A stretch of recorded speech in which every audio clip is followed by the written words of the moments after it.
Hi friends, అందరికీ నమస్కారం అండి. రేపే పవిత్రమైనటువంటి రథసప్తమి. సూర్యనారాయణ ప్రత్యక్ష దైవము. ఏ యుగంలో అయినా కంటికి కనిపించే దైవం ఎవరు అంటే శ్రీ సూర్యనారాయణ. సూర్యదేవుడు నవగ్రహాలకు అధిపతి. సూర్యుడి అనుజ్ఞ లేనిదే నవగ్రహాలు మనల్ని ఏమీ చేయలేవు. ఎందుకంటే ఆయన గ్రహపతి. ఆయన అనుగ్రహం ఉంటే గ్రహ బాధలు, గ్రహ పీడలు ఉండవు. సూర్యనారాయణుడు ప్రత్యక్ష దైవము. ప్రతి యుగంలోనూ కంటికి కనిపించే దేవుడు శ్రీ సూర్యనారాయణుడు.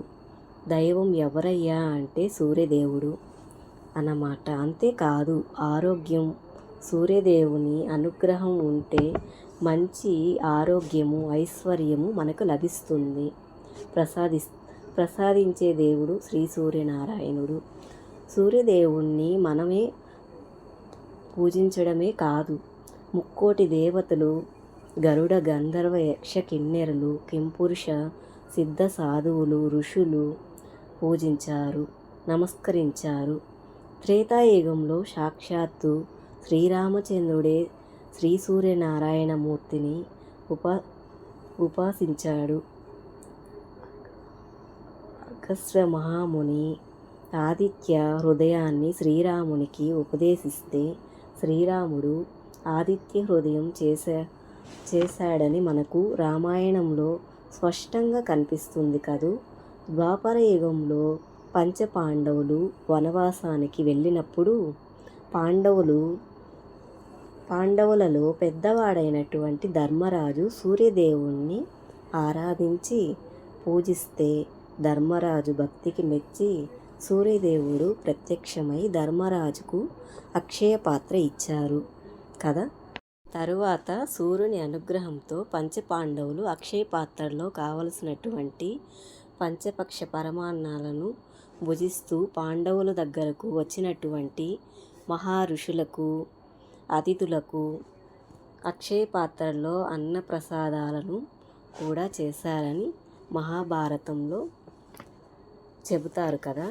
రేపే మనకి రథసప్తమి, సూర్యుని పుట్టినరోజు. ఈ రథసప్తమి నాడు తెల్లవారుజామునే నిద్రలేసి ఇల్లు వాకిళ్ళు శుభ్రం చేసుకొని తలస్నానం చేసేటప్పుడు కొంచెం గోమూత్రం వేసి స్నానం చేశాము అంటే చాలా మంచిది.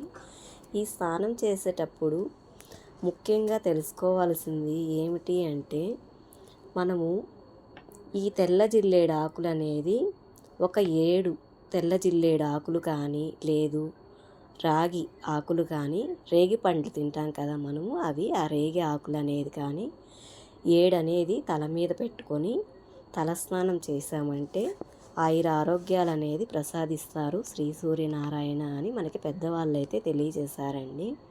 అలాగే స్నానం చేసేటప్పుడు సూర్యనారాయణ స్తోత్రం కానీ, లేదు అనుకుంటే శ్రీ సూర్యనారాయణ అనేసి 7 సార్లు చెప్పుకొని స్నానం చేశాము అంటే సూర్యుని అనుగ్రహం అనేది మన మీద కలుగుతుంది.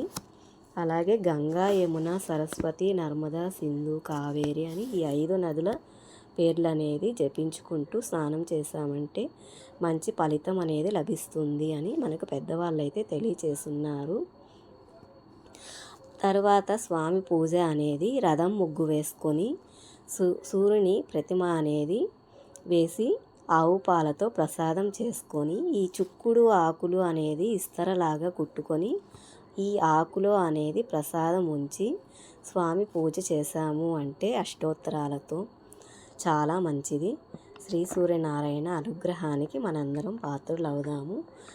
ఐశ్వర్యాలు, సిరి సంపదలు అనేది ఆరోగ్యాలతో స్వామి ఆశీస్సులు అనేది స్వీకరిస్తామండి.